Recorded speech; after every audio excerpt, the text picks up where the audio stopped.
राधे राधे दोस्तों, मैं आचार्य राधा वल्लभ मिश्रा आपका हमारे चैनल एस्ट्रो प्रॉफिट में बहुत बहुत अभिवादन करता हूँ। तुला राशि के हमारे जो मित्र हैं उनके लिए मंगल का राशि परिवर्तन किस तरह प्रभाव देने वाला है उसे इस एपिसोड में जानते हैं। साथ में उससे संबंधित जो उपाय है उसे भी समझते हैं। मंगल 13 मार्च 2023 प्रातः 5:20 पर मिथुन राशि में आ रहे हैं और ये यहाँ पर 10 मई 2023 तक रहने वाले हैं। तो 13 मार्च 2023 से 10 मई 2023 किस तरह ये प्रभाव देने वाले हैं तुला राशि के मित्रों के लिए उसे समझते हैं। मंगल तुला राशि के मित्रों के लिए दूसरे भाव और सप्तम भाव के स्वामी हैं और यहाँ नवम भाव में मिथुन राशि में संचार करेंगे।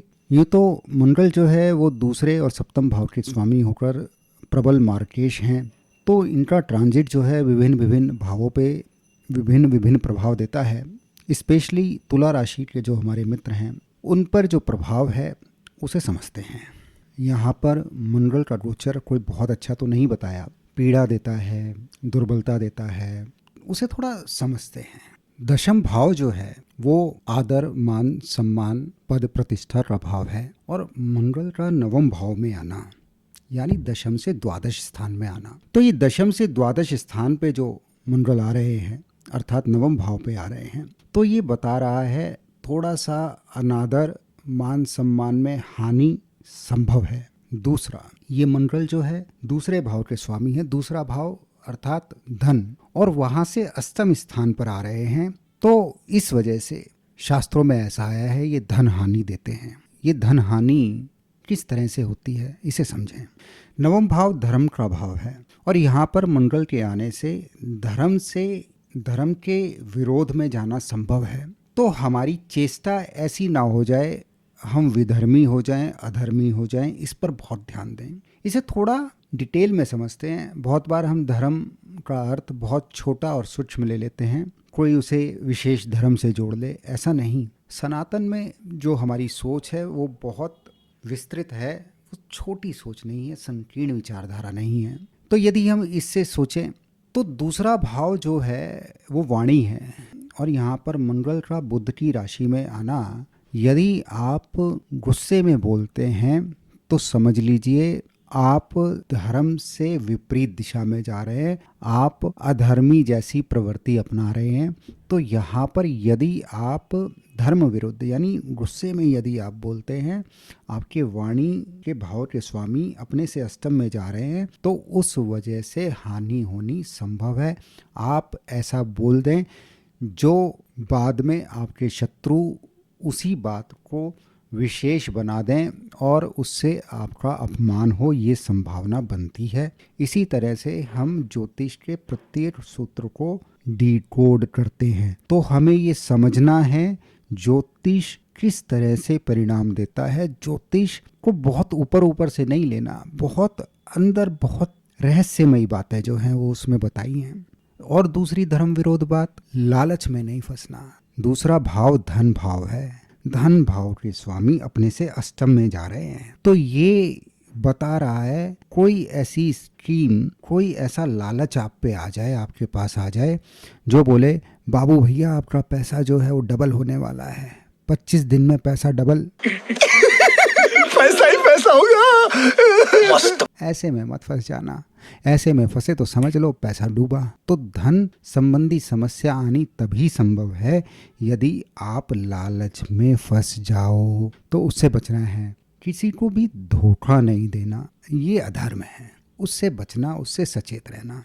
मंगल की द्वादश भाव पर दृष्टि है, तो दो चीजों पे विशेष ध्यान दें। पहला, यदि आप पहले से ही विवाहित हैं तो एक्स्ट्रा मैरिटल अफेयर से बचना, तो अनैतिक संबंधों से बचें। दूसरा, यदि ऐसी स्थिति है कोई सर्जरी आपकी ड्यू है और वो अर्जेंट नहीं है, उसे प्लान किया जा सकता है, तो ये जो 13 मार्च से 10 मई 2023 वाला जो समय है, इसमें सर्जरी से बचना चाहिए। जो अर्जेंट ना हो, प्लान से होनी हो, तो आप उससे अवश्य बचें, अन्यथा सर्जरी के दौरान या बाद में समस्या होनी संभव है। तो ये यहाँ पर विशेष ध्यान देने वाली बात है। मंगल यहाँ से तीसरे भाव पर भी दृष्टि दे रहे हैं, तो बहुत बार ऐसा भी संभव है, ये आपको प्रमाद में, आलस्य में डाल दें। दशम से द्वादश भाव में जा रहे हैं तो दशम हमारा कर्म है और उसकी हानि नवम भाव है। तो ऐसा ना हो हमें जो जिम्मेवारी मिली है हम उसे छोड़ दें या उसे टाल दें, उसमें देरी हो और उस वजह से हमारे जीवन में समस्याएं, ये भी संभव है। तो अपना कार्य जो है वो समय पे पूरा होना चाहिए, इस पे ध्यान दें, यही आपके लिए धर्म है। अपने उत्तरदायित्व को समझें, दशम भाव उत्तरदायित्व है, उससे बचना ये ही आपके लिए भी धर्म है। तो आपको जो भी जिम्मेवारी मिली हो उसे बहुत ही सुचारू रूप से पूरा करना चाहिए।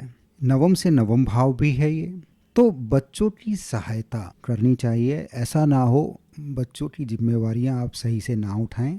बहुत बार ऐसा भी होता है हम अपने ही धर्म, हम जिस भी धर्म से जुड़े हैं, हम जिस भी समाज से जुड़े हैं, उसी समाज, उसी धर्म, उसी देश की आलोचना जो है हम करना आरंभ कर देते हैं। तब ऐसे में यहाँ पर मंगल का गोचर दुष्प्रभाव देता है और वो आपके जीवन में परेशानियां लानी आरंभ कर देते हैं। तो उससे भी बचना है। आपके जो भी इष्ट हैं, देवता हैं, पितृ हैं, गुरु हैं, माता हैं, पिता हैं, रिश्तेदार हैं, संबंधी हैं, नाते हैं, आपका जो एंसेस्टर पूरा जो आपकी प्रथाएं हैं, यदि आप उसे भी अनादर की दृष्टि से इस समय देखते हैं तो उसका भी दुष्प्रभाव पड़ता है। तो यहाँ पर बहुत ही सरल उपाय है, आप इन सब चीज़ों पे ध्यान दीजिए। कोई भी ऐसी आपकी शब्दावली नहीं होनी चाहिए जिसमें इन सब के प्रति आप अनादर का भाव रखें और उससे ऐसा प्रतीत हो आप इन सब की बुराइयाँ, इन सब की निंदा में लगे हुए हैं। इन सब की निंदा से बचें। अपने देश की, अपनी मातृभूमि की किसी भी प्रकार की बुराई जो है इस समय करने से ये आप मान के चलें कि आप पर उसका दुष्प्रभाव पड़ना सुनिश्चित है।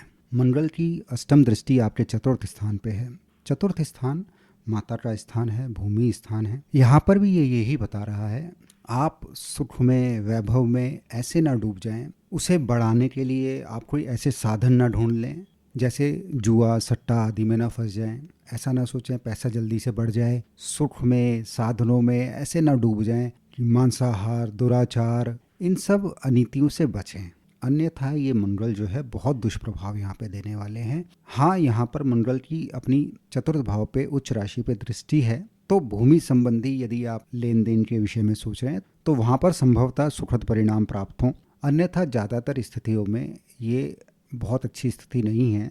यहाँ पर शरीर में निर्बलता बनी रहती है। भाइयों से भी मतभेद संभव है। तीसरे भाव पर भी मंगल की दृष्टि है और शत्रुओं से भी पराजय का भय बना रहता है। तो यहाँ पर सबसे बढ़िया उपाय तो यही है, आप जिस भी अपने धर्म से जुड़े, और जो धर्म की अभी मैंने यहाँ पे चर्चा की कि भाई सबसे बढ़िया उपाय है गुस्से से बचें, लालच से बचें, धोखा देने से बचें, आलस्य से बचें, एक पति अथवा पत्नी व्रत धारण करें, अपने जो सामाजिक और पारिवारिक उत्तरदायित्व हैं उन्हें सही से निभाएं। शराब, जुआ, मांस, मदिरा, इनसे जितना हो उतना बचें। अपने जिस भी धर्म से आप आते हैं उस धर्म, उस जाति, उस बिरादरी, उस परिवार, उस समाज, उस देश, उस मातृभूमि की निंदा से बचें, उसकी बुराई से बचें। यही उपाय पर्याप्त है। आशा करता हूँ आज का ये वीडियो आपको लाभप्रद रहने वाला है। आप प्रत्येक मंगलवार, बृहस्पतिवार और शनिवार हमारे नए एपिसोड्स आते हैं, उन्हें देखें और अपने इष्ट मित्रों में भी उसे भेजें। बहुत जल्दी नए वीडियो में फिर से मुलाकात होगी। तब तक के लिए राधे राधे।